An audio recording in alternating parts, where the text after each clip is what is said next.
Okay, in this next section, we're going to have a look at some of the important accessories that you really do need as part of your starter kit.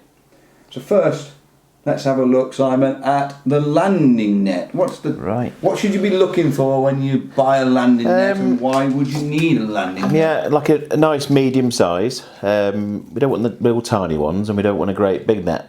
But that's nice. The big nets are for carp. Yeah, it's a really big fish. Yeah, so we've got a nice size net, that is. Yeah. And what's it made of? Well, that one's it's a hook resistant mesh on that one, which is quite good. Mean? It means if you are using barbed hooks, it doesn't get caught in the mesh, and it's like got a special coating on that it stops the hooks getting caught up in the net, which is it's great for everybody really, not just beginners. It's handy, yeah. And it's quite light as well. Yeah, it's light. Who's it? Yeah. It's made by again. Drennan one, yeah. Drennan one, yeah. And obviously you need to attach that to a pole, and we've got or a landing net handle. Landing net handle, yeah. How do you do that then? And all that does is just screw. It's got a threaded end there. Yeah. That just screws up there. So bearing in mind we're in the habit now of using soft elastic.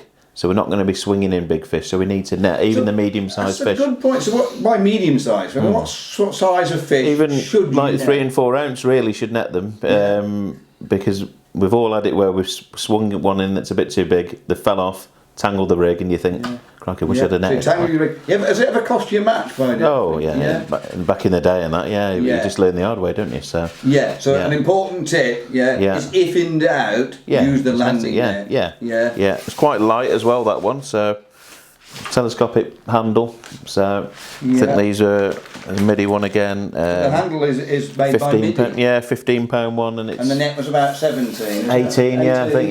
It's got that nice hook resistant material on it. So, but it's a must to have a landing net, really. Like regarding the keep nets, on a lot of all our Let's Fish events, we don't tend to use the keep nets. Yeah. There's a couple of reasons. It can be a whole day event, so we'd rather put them straight back in rather than the fish being in the nets all day. And if they're in keep nets, what tends to happen at the end of the first hour, say you've had a pupil for an hour, and it's time to change over, they always want to bring out the keep net and have a look. Of course, that disturbs your coaching swim for the next it's not one. Fair on the next So we put them, and it might frighten the shoal. Exactly. So we put the fish straight back. Obviously, if you're going to take part in the Canal and River Trust Junior Cadet and Youth Championships, you're going to put your fish in a keep net. In a keep net, What advice would you give to somebody? And we'd advise as many people as possible to take part in that event, because it's a fantastic event, and it only costs £5 to enter, and you get a £10 Angling Direct voucher back. But that aside, what sort of keep net would you look to buy? Like a 10-foot long one. Yeah. And we always what we call stake it both ends.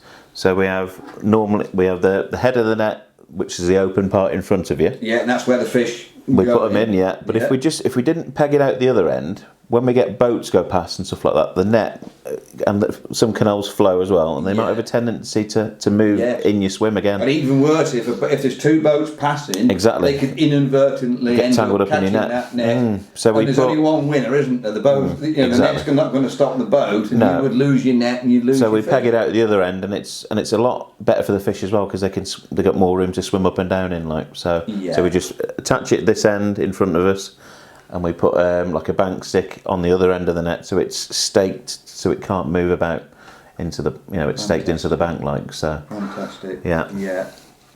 And then we've got some smaller items. The smallest item of all is the plummet. That's called a plummet? Plummet, What's the job of the plummet? That's because obviously we fish all different places week in, week out, so we don't know how deep it is. So we use a plummet to find out how deep the place where we want to fish is like. So that's what we need for that. Yeah, and are there different sorts of plummets you can buy? It's heavier weight ones. You can get small ones and big ones. That's like a medium size, that one. So that's perfect for the job. And they had a few pence. But most important thing though, you need a plummet though. And so here's a little item. What's this called, and what do we need this for? That's a discourager, that is. For getting the hooks out of the fish.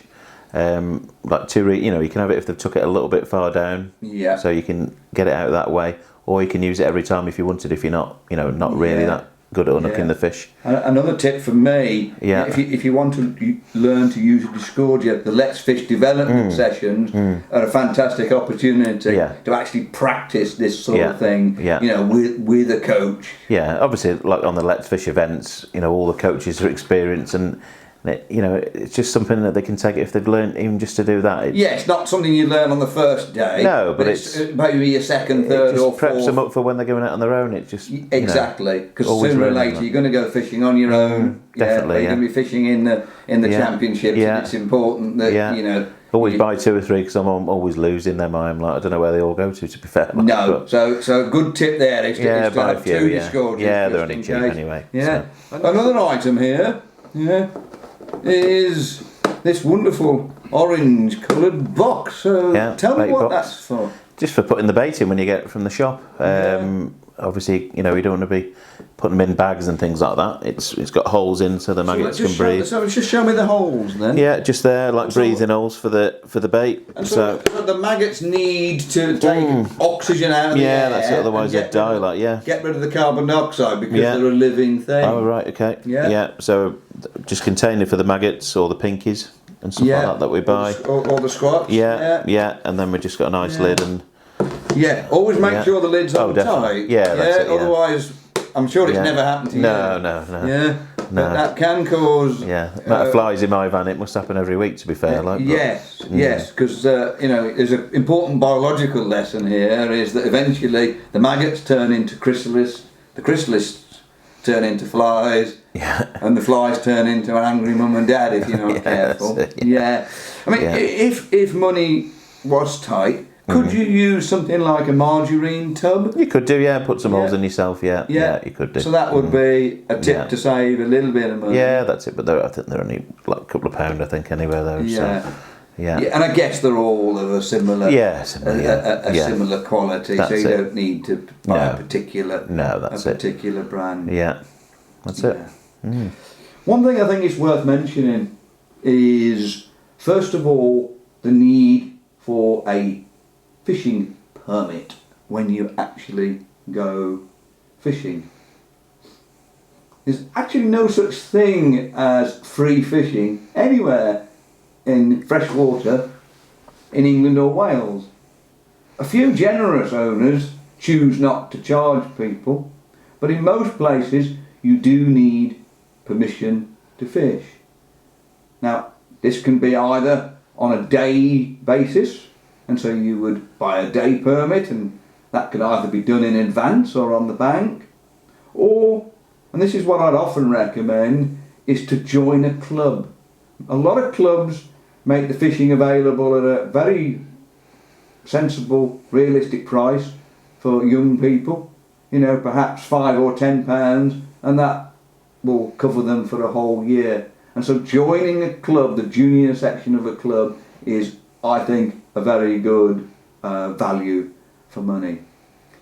The other thing you need when you're fishing, assuming you're over the age of 13, is an Environment Agency / Natural Resources Wales rod licence.